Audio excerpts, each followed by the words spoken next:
Shut up and sit down.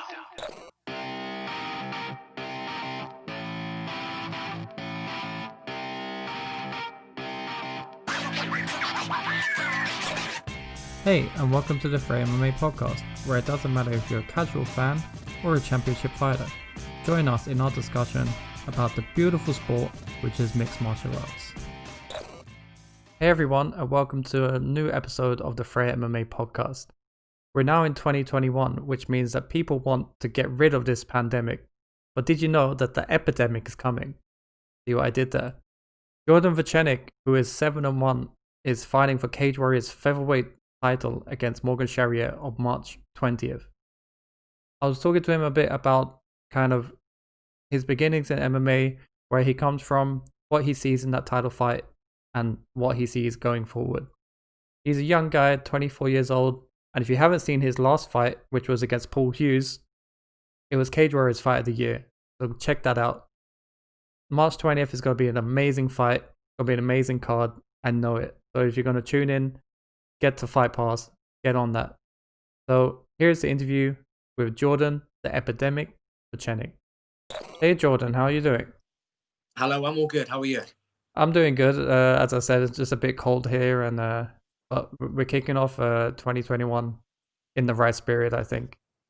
Yeah, exactly.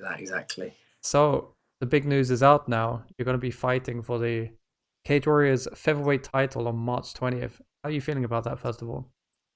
Happy, on top of the world, really. This is one of the main goals I set out when I started the sport. Obviously, to be in the UFC is another one of them. But yeah, just happy, and just all the graft, all the hard work just paid off, and I've got it now. So now it's got to fulfill it, and I go and win and get that title now.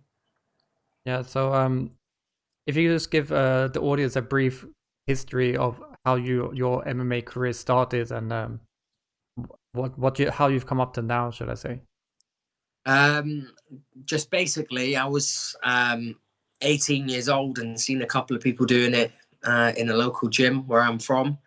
Jumped in it. Hadn't done anything before, boxing, anything. Just jumped in straight in, and I think fell in love with it straight away. And but since then, I mean, I've fought boxing, I've fought Thai boxing, I've fought kickboxing, everything, wrestling competitions. I've done everything. In terms of actual competitive, like competing, fighting wise, I've had 34 fights, and that's not including all the wrestling matches, all the jiu-jitsu matches, all of that. And then, yeah, I think I'd had about 28 or something, no, probably a bit less, about 25 competitive fights before I finally turned professional in MMA. And yeah, I've had 8 fights now, 7-1, so I'm doing well. Altogether, my record's 32 wins, 2 losses, so I'm doing okay. Well, that sounds great, and as well, you go have an extensive amateur career in MMA as well, and your only loss coming to someone that's now in Bellator. So I wouldn't say that's a harsh kind of thing to strike off your list, kind of thing. Yeah. Well, it still eats away at me. I still would love to get that back one day. If we are on the same promotions in the future, I'd love to get that one back. So you're one of the interesting cases of you didn't come from any kind of specific mix or specific martial arts background kind of thing. You're one of the what I would like to call the new wave of these young guys that just go in and join MMA directly. Do you feel like that's an advantage because you're not based in one style? You instead learn the scratch of like mixing all of these martial arts.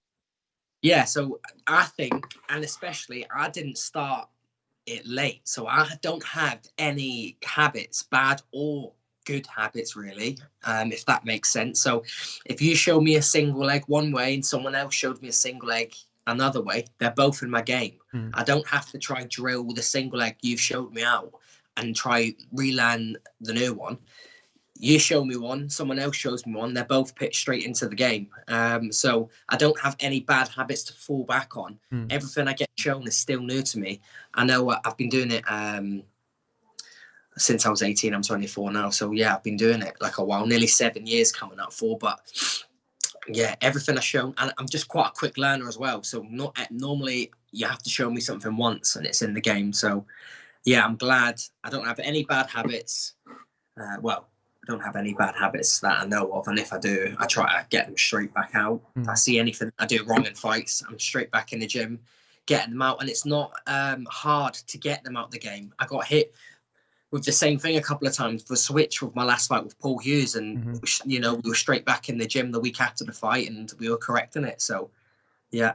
Let's talk a bit about that fight. It seemed like you was a bit disappointed after the fight in the interviews and things like that. But Cage Warriors did give it the Fight of the Year, which I must congratulate you on as well. Yeah, no, thank you. No, yeah, I'm one of the guys where, in the gym and normally in a lot of fights, I normally destroy people. Like, I normally win it quite comfortably. So, I mean, all 3 fights on Cage Warriors have gone to the decision, and the last 2 have gone to split decision. So, obviously, Fight of the Year performances, but I want the performances to be solid, one-sided domination. I'm not worried about finishing people. I just want, when I fight, for people to say, fucking hell, he's an animal, that guy is. Like, he's going to hurt people when they fight. And to have the last fight so close, obviously I know it's because we're getting to that level now where everyone's so tight, and it's not as if I've fought any bums at all in the last 3 fights. They've been solid competition, but I just want to get in there, and I just want to dominate. Every time I fight, I just want to dominate. Oh, this is kids about walking. But yeah, I just want to dominate. I just want to destroy everybody, really.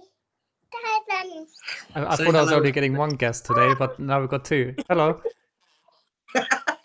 Right, go on, go get your mum. Go on. So yeah. So if I could pick your mind a little bit with this whole split decision thing, I think I've spoke about it a bit on the podcast with other fighters. How do you feel after a split decision as a fighter? Is it a thing of, damn, I didn't do my best, because in one judge's eyes, it is like the other way? Yeah, of course, I'd love to just smash people and it not to be close at all. I'd just love to win everywhere, striking, grappling, everything. But to have those split decisions, it doesn't almost knock you. It just makes me want to improve and next time not make those mistakes.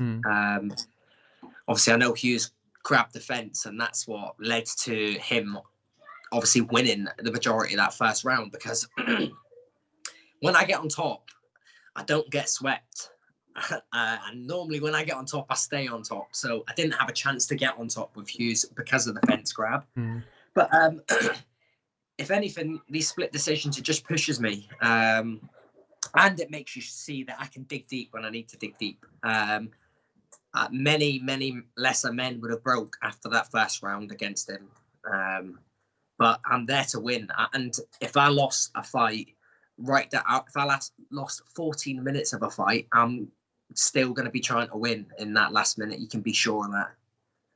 And this next fight, obviously, going to be 5 rounds because it's for a title.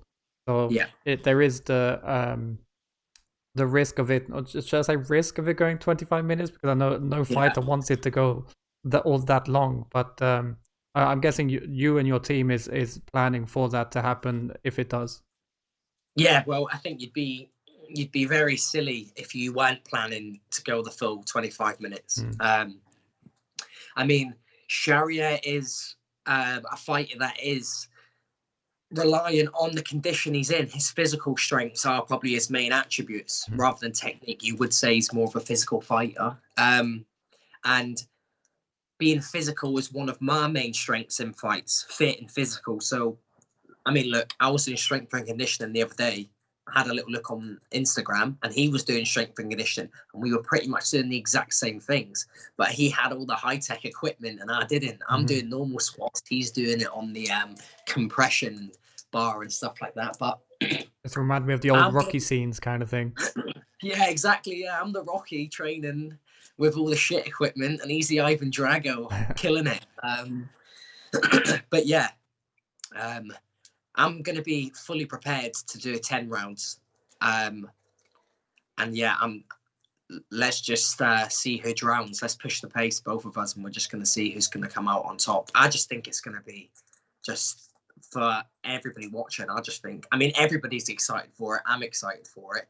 People know that I'm going to bring it. I might have been overlooked a lot in the last couple of fights, but I'm pretty sure that people ain't going to be overlooking me now. And if they are, then we're just going to have to see. Yeah, I mean, I'm looking forward to it too. So you said you had 3 fights in Cage Warriors, 2 of them being on these new trilogy kind of platforms that they're doing without the crowds and everything like that. And then your third, obviously. Well, I don't know. Will there be fans at this one now? Well, there's meant to be fans at it, but I think it's all up in the air with lockdowns because obviously we're in a lockdown at the minute. But as I still have fans buying tickets, people sending me over screenshots of their tickets they've bought. So we're just going to have to see closer to the time whether there's going to be crowds or not. And an ongoing topic, I guess, with the podcast and probably something that you hear all the time. How's your pandemic going for you, shall I say? Do you know what?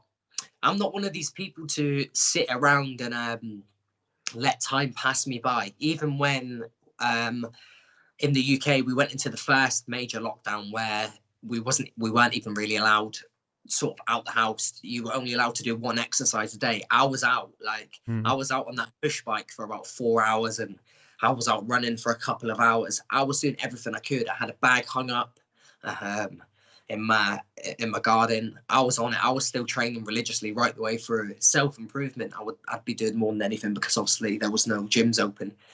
And I never will be someone to sit back, use it as an excuse to not train. I'm always going to try better myself. Like I said, because I've started it so late, I've got so much to catch up on. So why would I take any time off or think that I ain't got time to spare? I need to be catching up as much as I can. So yeah, I'll never let any of that stop me. I'll literally, even if we were put into a lockdown where we weren't allowed to leave the house, you can bet your ass I'd be training in my house solid. I'd make my missus hold pads for me or something. I'm telling you, I should be hating it, but she'd be holding them. Or the little one that we just met. Yeah, exactly. Yeah, he'd be holding the pads and I'd be walloping them. I wouldn't be holding back. Well, it's kind of lucky now that they are changing the rules for like elite athletes like yourself to be able to get to the gym and get the work in. Yeah, I'm very lucky that the government have allowed elite athletes to still keep training. So, and if anything, it makes the training camps harder because when I go to the gym, it's not all the random people. It's the elite of our gym are the only ones there training. So there's no rest rounds in a lockdown. It's all just hard rounds, everybody trying to win. Look, I'm one of the top dogs in the gym, so everybody wants to beat me. I've got guys that are the same weight class as me on the Cage Warriors roster in my gym. And they'd probably fight me if they could get the chance to, I'm telling you. So yeah, every day I've got good rounds that I'm getting in. So you have a bit of a target on your back there. Yeah. So is that the Blood, Sweat and Tears Academy? Is that correct? Yeah, BST. So we've got so many high-level coaches, and there's even coaches that I'm gonna be using for this camp that I haven't used for others because they've got different things they can show me, and I've still got my main sort of 4 coaches: JB Graham, Danny Batten, Raymond Paul, and Lucas Lepanenka. I've got my main 4, but we've got the boxing coach Lee Edwards that I'm going to be using for this camp, and yeah, this the list is endless of the amount of coaches at the gym. We're just lucky. We've got a wealth of knowledge there. So does the name like stand true? Has there been blood, sweat, and tears in your gym for you? There's been sweat. I guess a lot of that. There's been no blood spilt by me, and I've probably caused a few tears. Yeah, but yeah. Our gym it's just a grafter's gym. Anybody that comes, and I'm wanting to get. I've reached out to a couple of guys in the UK, guys my own weight class, guys who I've meant to have fought before. I've reached out to a couple of guys to see if anybody's happy to come down and get some rounds in and help me for this. And yeah, I'm lucky to have got the feedback I'm getting. I've got a few guys that are wanting to come down and help me with this camp. Come down and get some solid rounds in. Well, I have spoke to quite a big admirer of yours in Modestas Bukaukas, who said that you're one in line to go to the UFC. He says you're the next one that's going to be in there. Yeah. Well, when he sort of got the Cage Warriors belt, I told him, I said, I'm going to be joining you soon with that. And then when he got the call for the UFC, I said, I'm going to be there with you soon. And he's always said to me, he's always messaged me before fight saying, look, I know. I mean, after my Cage Warriors debut, it wasn't a great showing of me. And I even had him message me saying, look, like, wait till you show what you can really do. Like, everybody's going to get excited about it and stuff. So, and I'm still yet to show the full me. If you ask any of my coaches, striking, grappling, anything, I still haven't showed exactly what I can do, but one day I'm gonna. Yeah, you're still a young guy. You're not yet reached your prime. I mean, No, exactly. Yeah, 24 years old. So I'm not. I'm in no rush to do anything. Like I'm in no rush to go to the UFC or anything. If I win the belt and I go, or if I win the belt and defend it a couple of times, I'm just happy to fight. So you fought on the same card as Morgan Charriere a couple of times. I think it's 109 and 119. And the only real quote that I've heard from you about him is that he's small. So what else have you kind of analyzed on him as a fighter and his fighting style? Well, he's probably just as tall as he is wide. He's a stocky guy. But do you know what? He actually really surprised me with the Perry Goodman fight. I mean, not surprised me because I know he's a very high level, but I hadn't watched much on him. The only thing I'd ever seen of Morgan Charriere was when he fought Lewis Monarch, because that was meant to be my debut. So I had a sort of rough idea of how we fought from watching him versus Lewis Monarch.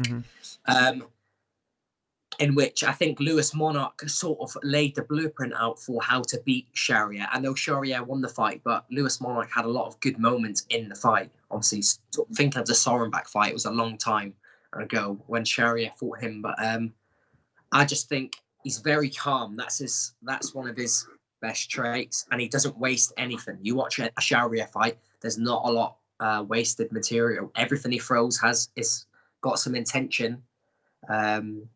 And he's just good everywhere. Look, he's the world champion for a reason. He's a good grappler. He's a good wrestler. He's very explosive, very good striker. So look, I know what I'm getting into when I have fights with all these guys. I know Paul Hughes was good everywhere.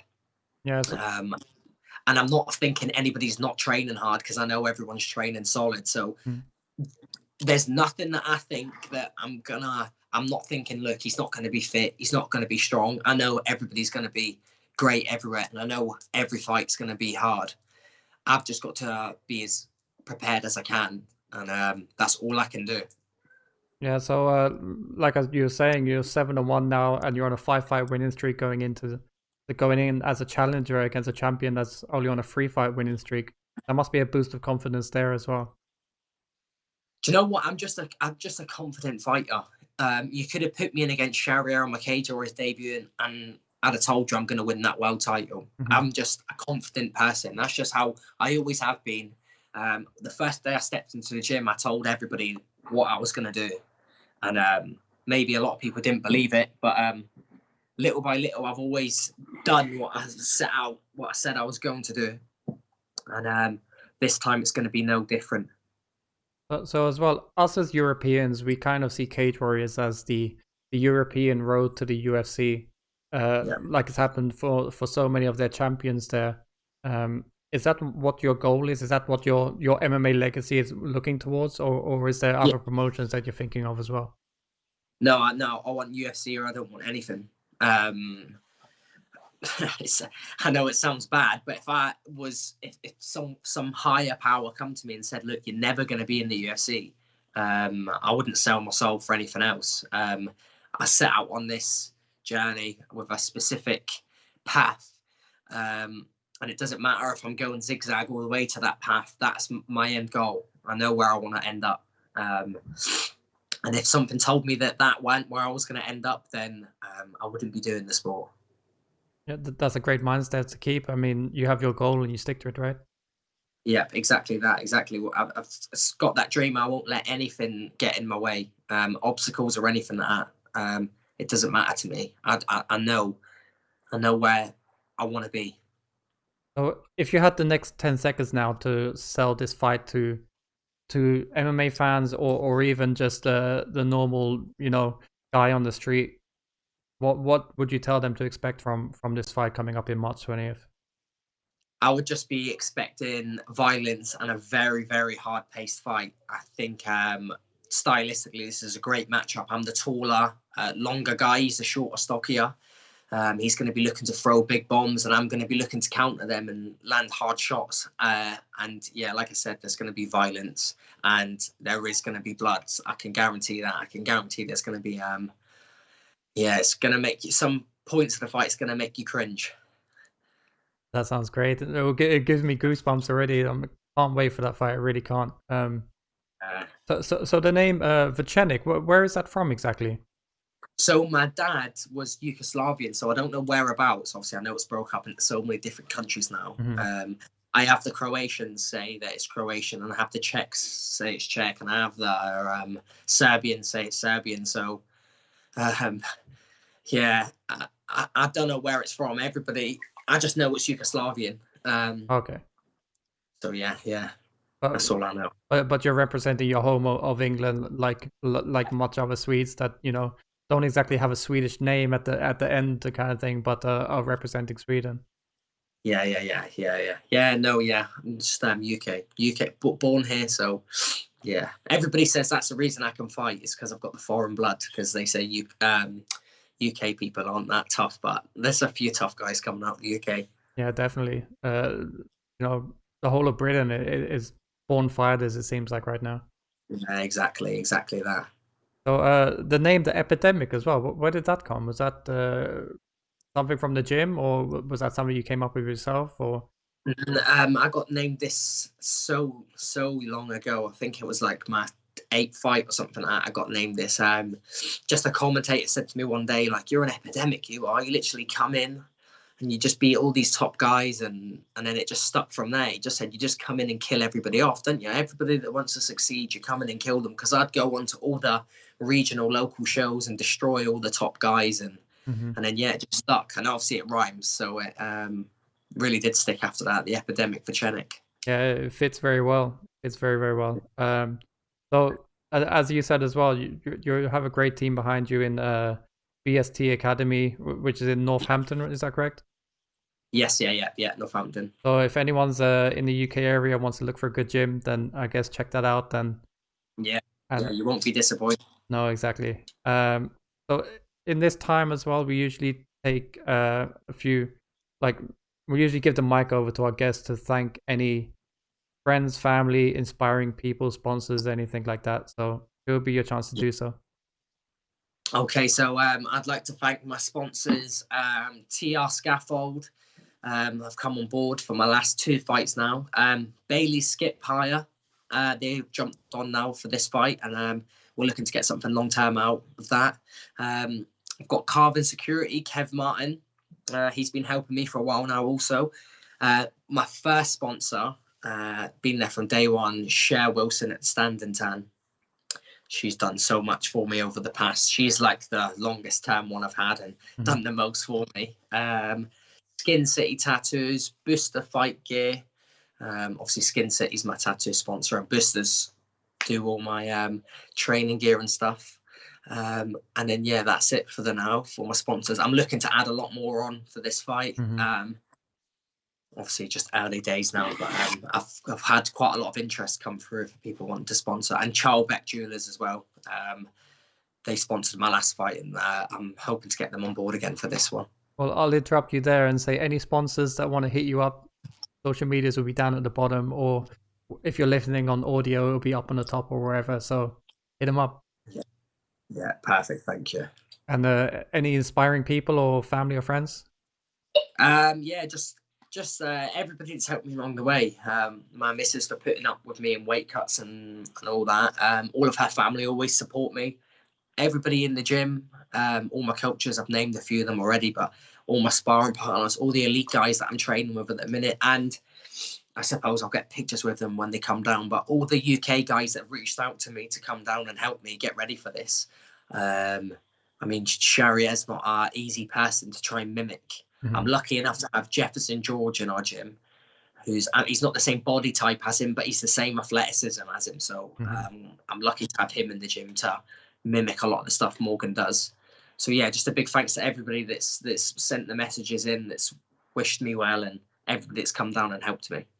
So there you go, everyone. Don't forget, March 20th, Jordan Vucenic versus Morgan Charriere for the Cage Warriors Featherweight title. Don't forget to tune in, Fight Pass, or if it's on in other countries, I'm not really sure, but the Fight Pass is usually where we kind of watch it.